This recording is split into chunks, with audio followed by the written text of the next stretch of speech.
Les sociologues, par exemple, n'ont que trop tendance à retirer de la vie quotidienne, à rejeter dans des sphères séparées, dites supérieures, ce qui leur arrive à tout moment. C'est l'habitude sous toutes ses formes, à commencer par l'habitude du maniement de quelques concepts professionnels, donc produits par la division du travail, qui masque ainsi la réalité derrière des conventions privilégiées.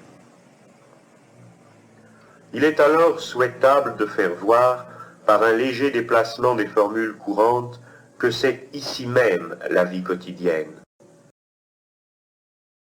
Domesticité, donc le fait de déléguer son travail domestique, que les sociologues féministes ont décrite comme étant du travail reproductif, qui consiste à se reproduire soi, reproduire les membres de sa famille en les nourrissant, en les lavant, en nourrissant l'intérieur, etc., est un travail qui en fait est la base du travail productif.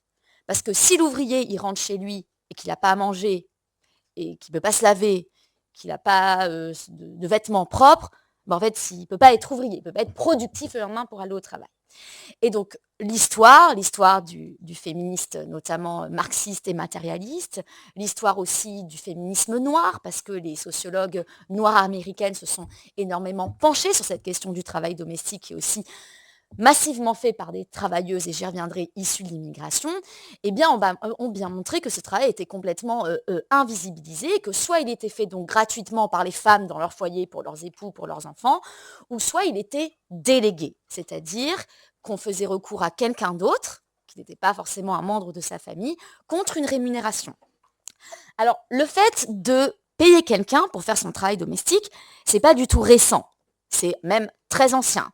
Quand on lit les historiennes, alors l'histoire de la domesticité remonte à peu près au 15e, 14e siècle. Avant, on a très très peu de sources parce qu'en fait, c'était une population, voilà, on a très peu de sources en fait sur les classes populaires. On a toujours beaucoup plus de sources écrites sur les classes supérieures. Donc c'est difficile d'enquêter en tant qu'historien sur la domesticité.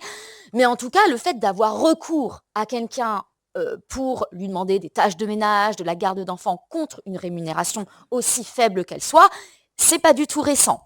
Par exemple, si on se situe uniquement dans le contexte français, quand on pense en fait au 19e siècle, vous pensez, certains qui connaissent un petit peu cette histoire, ou à travers des fictions ou des romans, on pense à la figure de cette bonne, notamment qui vient de Bretagne, ou ensuite des pays de l'Est, parce qu'il y a eu aussi une arrivée de bonnes des pays de l'Est, qui montaient à la capitale pour être des bonnes. Alors c'était souvent des femmes mineures, qui en fait passaient de la tutelle de leur père à la tutelle du patron, jusqu'à trouver la tutelle du futur époux. Donc c'était une période en fait majoritairement transitoire, ce travail domestique rémunéré pour apprendre à être une bonne épouse.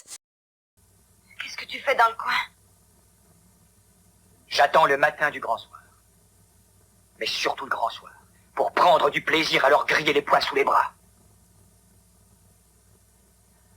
Pour pendre les propriétaires et couper les curés en deux, je vais aiguiser ma dialectique sur des situations bandantes. Vous le savez, les sociologues sont tous de gauche. Oui, ils sont hirsutes, ils sentent la bœuf, ils vivent en Ardèche et ils boivent des jus détox. Mais dans l'épisode d'aujourd'hui, on s'est dit qu'on allait bousculer un peu cette idée reçue. Nous allons renverser les quilles de vos certitudes avec la boule de bowling de notre analyse. Je dirais même plus, nous allons tondre le gazon de vos a priori avec la tondeuse à gazon de notre expérience. En effet, d'après notre enquête, il existerait des sociologues de droite. Ils sont glabres, ils mangent du cassoulet et ils habitent en Vendée. On priait la Madone le dimanche en Vendée, des cailloux de Provence au château d'Aquitaine. On chantait la Durance, on pleurait la Lorraine.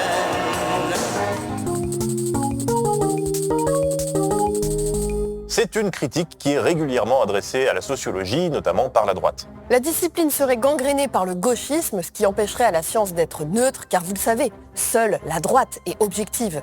Et oui, mais on va vite crever l'abcès, c'est une réalité, beaucoup de sociologues sont de gauche. C'est une réalité à tel point qu'une personne neutre et objective comme Eugénie Bastier le dit dans le Figaro Vox. Selon l'étude menée en 2015 Que pensent les penseurs, les opinions des universitaires et scientifiques français, 94% des universitaires français en sociologie se disent de gauche. 94% de gauchistes? Mais les sociologues, c'est la ville de Rennes.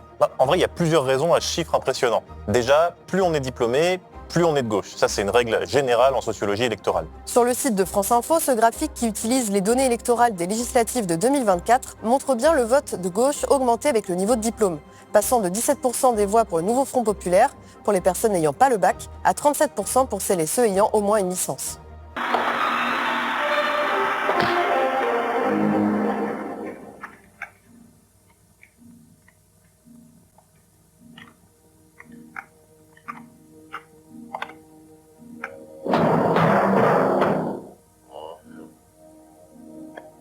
Ainsi, on exerce son matérialisme dialectique.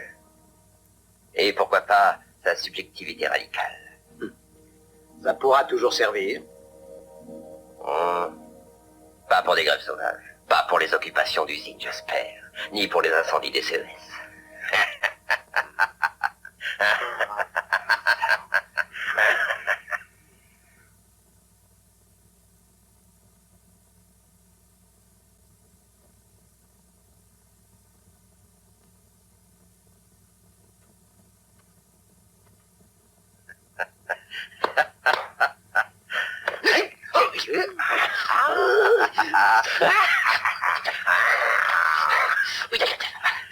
Ni pour les pillages des grandes surfaces. Le travail, voilà votre seul rôle.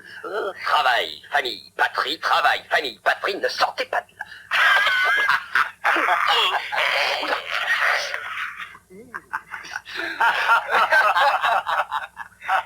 Je ne veux plus entendre parler de lutte de classe. Sinon, je vous envoie à mes sociologues. Et s'il le faut, mes psychiatres, mes urbanistes, mes architectes, mes Foucault, mes Lacan. Et si cela ne vous suffit pas, je vous envoie même un structuraliste.